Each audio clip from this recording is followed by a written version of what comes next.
দেখুন, পুকুরে মাছ চাষ করে লাভবান হতে হলে খাবার খরচ কমানোর বিকল্প নেই।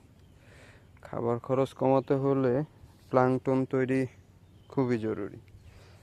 আমরা প্লাঙ্কটন যেভাবে তৈরি করি সেটা হলো আপনার সরিষার খোল দেই 33, এটা হলো 33% পুকুরের জন্য।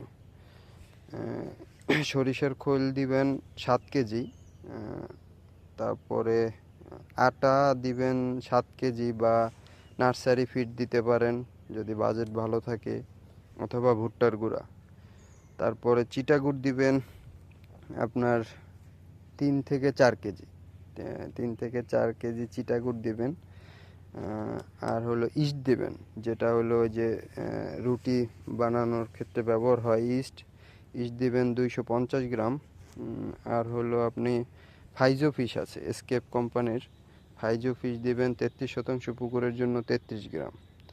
এটা আপনি সাথে পানি মিক্স করে 3 থেকে 4 দিন ভিজিয়ে রাখবেন। তারপরে রোদ দেখে আপনারা পুকুরে প্রয়োগ করবেন।